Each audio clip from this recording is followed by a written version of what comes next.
Ashama akkam oltanii obboleewwan kiyyaa akkam fayyaa jirtanii jirraanillee galanni haa ga'u jira. Egaa kabajamtoota hordoftoota keenya har'a wanta haaraan isiniif fidee dhufe wanti haaraan kun maalidha?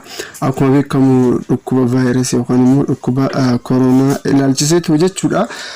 Wanti haaraa as magaalaa ani keessa jiraadhu keessa jechuudha. Waajjirri fayyaa of eeggannoo adda addaa daddabarsaa jira magaalaa keenya keessatti jechuudha. Magaalaa keenya keessatti bicha yookaan immoo qofa osoo hin ta'in magaalaa Adaamaa, magaalaa Bishooftuu akkasumas immoo Askara Lixaa, magaalaa Kara Ciroo, Gincee, Harargee akkasumas immoo Kara Wallaggaa kana jechuudha. magaalatti of eeggannoo haaraa daddabarsaa jira waan ta'eef sanaan duratti jechuudha.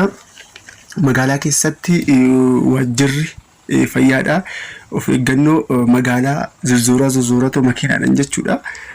Isa san riikaardii yookaan immoo riikaardii godhatan jira. Isa sanallee gidduudhaan isinitti agarsiisa.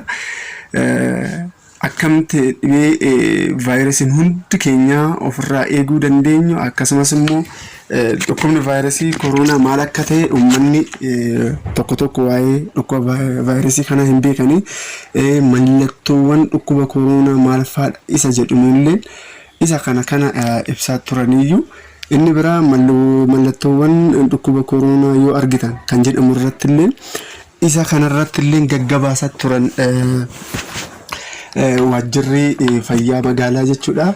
Kan biraa dhukkuba koronaa kana immoo ittisuudhaaf maal gochuu qabna kan jedhuun waajjirri magaalaa keessatti magaalaa zozzooratu jechuudha. Ummatoota adda addaa babbarsiisaa turaniyyuu isaanillee viidiyoodhaan riikaardii godhatan jira. Haga dhumatti yoo waliin hordoftan viidiyoo kana isa dhumarratti lafan isinii kaa'e jechuudha. Egaa kabajamtoota keenya dhukkubni vaayirasii koronaa maalidha kan jedhamurraa hawaasa keenyaaf waajjirri fayyaadhaa yoo isaanitti akkana jedhanii turanii. Dhukkubni koronaa dhukkuba daddarba qaamaa hargansuu keenya hubuu fi dhukkuba fayyuu danda'udha.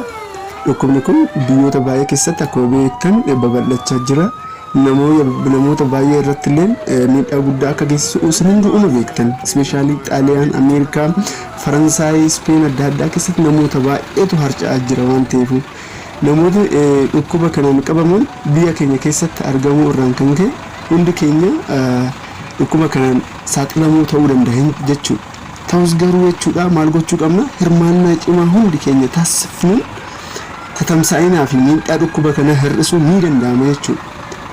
Isinis of eeggannoo barbaachisaa fudhachuudhaan fi karaawwan dhukkuba koronaa ofirraa ittisuu dandeenyu raawwachuudhaan of keessanii fi maatii keessan dhukkuba koronaa irratti dhufu kana ofirraa eeguu ni danda'ama jechuudha.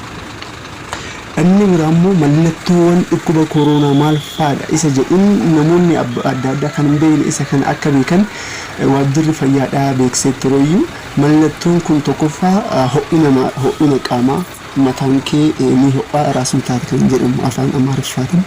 Inni lammaffaa immoo si qufaasisa jechuudha. As goroorreen kee ni goggogaa si qufaasisa. Inni biraa hafuura baafachuu fi galfachuu ni dadhabda jechuudha. Dandeettee akka duraanii hargachuu yookaan immoo hargansuu hin dandeessu jechuudha. Hafuura baasuu hin dandeessu jechuudha. Isa kana tokkoffaa qufaadha, lammaffaa hafuura baafachuu fi galfachuu ni dadhabda. Ho'inni qaamallee jira. Wanta sadii kanaan yoo sirra jiraate jechuudha karaa hospitaalaa deemuu qabna jechuudha. Mallattoowwan dhukkuba koronaa yoo argitan nama mallattoowwan akka ho'a qaamaa, qufaa fi rakkoo hargansuu irratti mul'ate yoo argitan duraan dursa namni sun maatii isaatis ta'e kan biraa waliin osoo wal hin makin kophaa akka ta'u godhuu qabna jechuudha.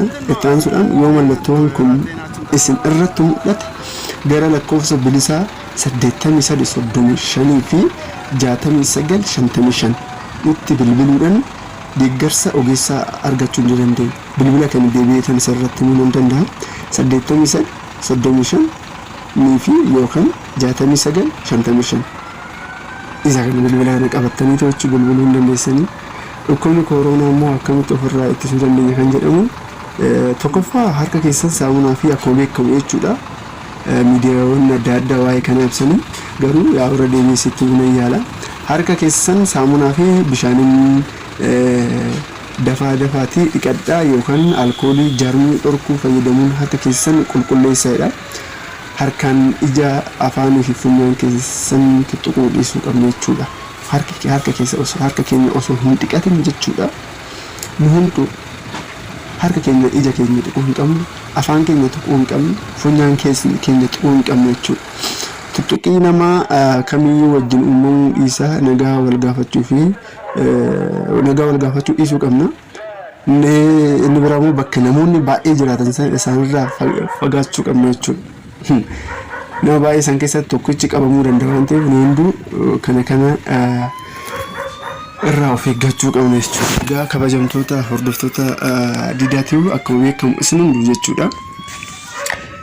Nu hunduu tokkoffaa bakkuma jirrutti of eeggatu bakkuma jirrutti jechuudha lammii keenya barsiisatu dhaggeeffachuu malee isin hunduu dhaggeeffachuu malee warreen warra qabdan warreen biyya Arabaa jirtan fakkeenyaaf warreen biyyatti bilbilaa ta'u jechuudha.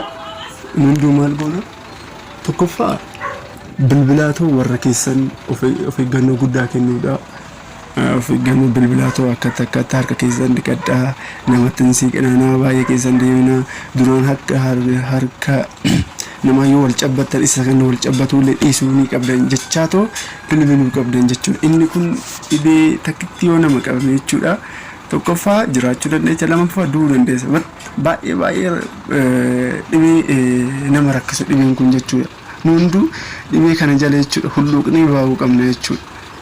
Egaa viidiyoo amma guyyaa har'aa kana riikaardii godhasan isinitti agarsiisaa warreen haga ammaatti YouTube kiyyal subscribe gochaatoo share like gochaatoo nama waliin hordofan isinin jedha nagaa jedha.